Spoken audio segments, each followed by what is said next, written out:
Good afternoon, ladies and gentlemen. It's my pleasure to have a conversation with my good buddy, Michael O'Malley, founder and CEO of Curved Papers. Good afternoon, Michael. Yeah. Hey, good to see you, Dave. Happy Veterans Day. Ah, How are it you is doing? Veterans Day, or as we used to call it back in the It's Midwest, 11/11. Armistice Day is what comes to my mind. What was the first Veterans Day? World War One? World War I. That's right. It was Armistice Armistice Day Day. is like, That's right. It was the war to end all so it's like wars. 11/11, 19. Yeah, war to end Lucky all they wars. did that, so And we then didn't when have to have any more wars. they had more wars, they said, "Fuck that! It's got to be Veterans Day because this ending the war thing is not good for business."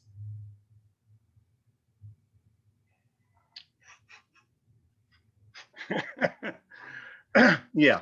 So, Michael, what's going on? Talk to me about what's going on with Curve Papers. It's holidays 2020. You're one of our favorite holiday Yeah. stocking stuffers. What's going on with Curve Papers? Well, we are selling 4 packs on the internet. You know, the pandemic has been a boom time for weed, really, in so many ways. Not only commercially, but legislatively. You know, we had a big election day, so business is kind of good, and the shopping is changing a little bit more to being online, and that's what the 4 pack is all about. You know, they come in a envelope to your door. It's 4 packs of paper, and you know, it's under $10. It's a good value, and people are blazing. You know, the with the ballot initiative passing in New Jersey, the big story you guys heard, you sent me, a few people sent me, the big Google search uptick for how to roll a joint. That was that was one of the funny parts of election day last week. Everybody was searching on the internet how to roll a joint. So So, it's still good times for rolling papers. and what is the answer? What is the best way to roll a joint? Where would you go if I were new to rolling joints? Where would you point me? How would I learn how to roll a joint? Well, on Sunday afternoons, I teach people how to roll joints at 4:20. I live in New York, so it's 4:20 Eastern Standard Time. Every Sunday, you're welcome to join. It's easy to learn, easy to roll, easy to learn. But So where would I yeah, go to find out about that? there's lots of. How would You can some look on curvepapers.com. And you can contact me directly on my website or on any social media platform at Curved Papers, curved with a D, papers with an S. And all are welcome to join. It's a lot of fun. We've got all kind of people on, and you know, people who are experts like Curved Papers too, because they're truly easy to roll. They just have a curved shape, which people are familiar with now. Uh, that is descendant from cut corners, which came out when I was a kid, like 20 years old. Cut corners came out, and they solved the same problem. That make cut corners make it easy to roll too. That was a really good idea, and curved papers are just sort of the next great idea. You know, like cut corners was like the rolling papers to end all rolling papers, but yet I came up with curved papers. I'm sure there'll be more curved paper. Well, there'll be more rolling paper innovation in the future. You know, uh, anyway, it's a fun part of history. Uh, Rolling papers, they're real old. It's a lot of great stories, um, and and now you a make lot of great traditions here in New York. I'm a New Yorker. and now you're making hemp papers. So everybody's talking about hemp. Tell me about your hemp papers and Yeah, your we have 7. normal. Well, we first made hemp papers. Hemp papers are the fourth style that we made, and we first made hemp papers, 100% organic hemp papers for Normal. Normal is the National Organization for Reform of Marijuana Law. Laws, plural. I um, have had the great pleasure of working with them now. I met them through you, Dave, if you really think about it. Yeah. Kevin Oliver out in Washington. We were having an MJBA packaging contest, and Yeah. we had a little coffee or tea there before the gig. And Yeah. next thing you know, a year later, they're talking about an age-old dream of Keith Straub, the founder of Normal, to make rolling papers to make money to support Normal. That was always Keith's, like, that had been done actually, in the 70s, in the 60s actually. That Michelle and Michael Aldrich made that's you. Made rolling papers called Acapulco Gold, and they had a message about legalization on them. Are you calling me, Dave? No, I'm not. Dave, is that you? It's not me. It's not me. Okay. I don't know who's calling you. It could There be you go. Anna Sativa. Your name flashed up there. Pardon? Could be Santa Sativa.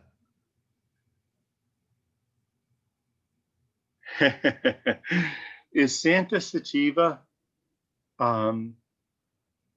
doing a road trip with Yes. 420. Kerry Cardi of 420? Have you heard about that? I did. I spoke to Santa. And that's his name. Yeah, and he needs some curved papers. I told him I'd hook him up with some curved papers to give to the good boys and girls, good stoners on the tour. Yeah, if you're not giving them coal, if they've been good, and they're on the good list, they should get some curved papers. So I need I got to get a shipping address for them, and I'll ship them out a little bit of inventory for the road. That'll be fun, and she's going to be streaming. You can't really do live events, but she's going to appear. You know what it reminds me of? You remember Flat Stanley? That was like a little kids thing 10 years ago, 15 years ago, where people had a two-dimensional doll named Flat Stanley, and like whenever they went out, like they'd have Flat Stanley at the Eiffel Tower, Flat Stanley at the Empire State Building. Wherever you went, you would always take a picture with Flat Stanley. And that's what Carrie's going to do. She's going to be in various locations, actually dispensaries, I heard. So Santa, they're going to be bringing holiday cheer to various cannabis locations. And I think they want to go to old folks' homes too and spread a little sativa love. It's a big demo. It's a big demo for the industry.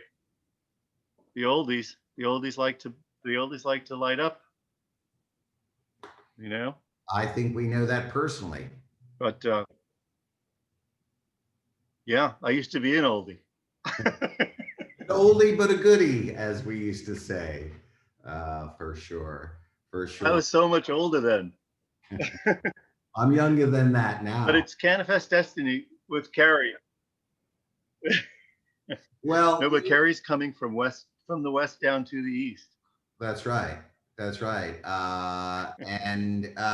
So you and I have been working together for many years now. What do you think about New Jersey going legal?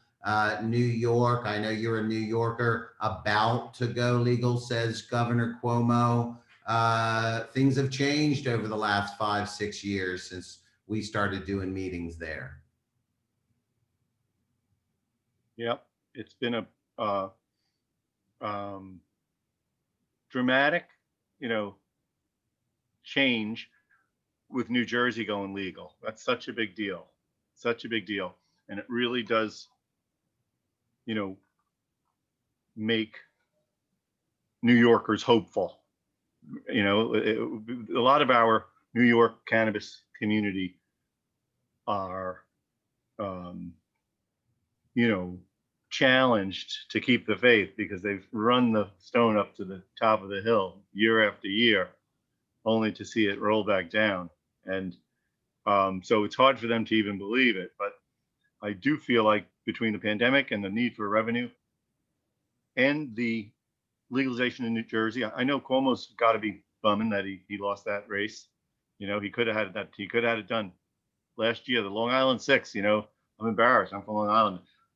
I usually wear a paper bag over my head because my guy voted against legalization. The alleged Democrat, Jim Gowron. But anyway, that dialogue changed a lot, Yeah. and with the Black Lives Matter stuff going on, and Massachusetts making the equity piece actually happen. You know, that in terms of our destiny, our Cannabis destiny and our travels over the years, from when Seattle and Denver went legal, that whole dialogue was in a very different place. You know, we had a African American president, and uh, you know, the world wasn't just so too revolutionary back then. It was actually kind of going okay for a minute there. Nobody was really worrying about anything. But now, you know, it's a lot longer. Time's gone by, and it's gone from the west to the east. And somebody along the way did a good job and got some, you know, getting the equity piece in there is one thing. Getting the law enforcement bite out of the budget is another thing. Trying to get law enforcement to stop taking half the revenues, you know, and alleging that they have to get more money to deal with not having to take care of this anymore. You know, it doesn't make any sense. Like they, you know, the cops don't need more money to like not do this anymore. Literally, what's going on is they are trying to replace the asset forfeitures and the bail and the court fees and stuff that they made by arresting people all these years. It's like not only the penalties and stuff, and the you know the prison industrial complex and all that. But you know, they just can't get that from marijuana. They just got to go find something else to do, and they got to do without the money that they used to extort from people. That's right. War is profitable, and the drug war is even more profitable. And yeah, so to liberate those forces means that they've got to find a new area to police. Well, or like everyone was saying when Bernie was still in the race, basically, less police, just less policing. And you know what I've been thinking lately? Here's my brainstorm du jour. My brother, Brian, was EMS, Emergency Medical Services in city, New York, when it started, basically. He was one of the first five, literally. And those are the guys actually that all the money they defund out of the police should go to the EMS, basically. We actually have a great organization there ready to step in between the fire department and the police department and their medical people.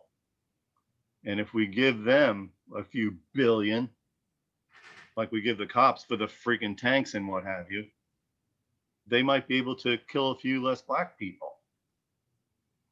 Wow. You know, they won't show up and empty their magazines like 18 shots into the guy who's off his meds. I love it. I love it. Another great idea from MIT genius Michael O'Malley. Michael, wrap me up. We're at the end of our time together. What else is going on? What have we not talked about? What else do you want people to know about Curve Papers and the end of 2020, well, 2021? All right. I'm so happy to have a chance to talk with you. And you know, I think everyone's caught up in skipping straight to Christmas and Hanukkah and Kwanzaa. Like, forget about Thanksgiving. The holidays are on. I'm putting up the tree and I'm putting on the lights. It's like election day's over and we're going straight to the end of the year here. And it's funny, you know, it's kind of funny. Everybody's plans are starting to percolate for the holidays, and it's such a weird holiday season. But I have, you know, a few things going on. First of all, this year we celebrated NORML's 50th. Like last month, they had their national convention, they had it online for the first time. And one of the big themes, in addition to teaching and supporting the advocates and activists and stuff, was to celebrate 50 years. So they had a little taped segment from Keith, a little statement about the 50 years of NORML and the next 50 years too. Which I'm always, we're a licensee of NORML. We make the NORML hemp papers, and we're always looking forward to the next celebration with them. And what we're doing is with Steve Bloom, Celeb Stoner, a 25th anniversary, a silver anniversary of the 2 CDs that he made called Hempilation. Hempilation. He made them in a really big artist. Yeah. Hempilation, 1995. It's 25 years, and they just did the 50th of NORML last month, and now we're doing in November.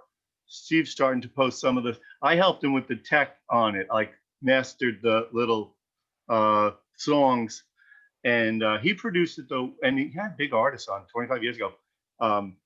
You were probably still at Rolling Stone at that point. Yeah. But he had like Willie Nelson. He had Blues Traveler. It was and great music. So he's posting songs from that, and he'll be doing that through November up until into the holidays. And we are every Christmas having a party when Kate Curley comes through New York. She's a New Yorker, and I always have a party with Steve and all these New York cannabis people. And this year it's a little bit tricky how to do it, but usually Dr. Mary, Dr. Mary Clifton, Yep. and Shella Ackhouse, Kind Fine Jewelry. We have, last time we did it at Mary's house, it was great, but we can't really do anything like that this year. So we might do like a drive-by tailgate afternoon event where we'll live stream EO, the rapper from up in Rockland County. He's great. He's gonna do a quick performance like in a park. Yeah. He just came on ETR, Easy to Roll, Sunday afternoons, 420. He just came on last week, and we might have like a live stream from this drive-by pop-up kind of event. That's sort of our New York holiday plan if we can safely do it. It's been great collaborating with you and Kurt Robbins and Carrie from 420 Media. We're all sort of getting busy at the end of the year here, going into the holidays, and the whole online dialogue and e-commerce and conventions and webinars and so forth it's in high gear.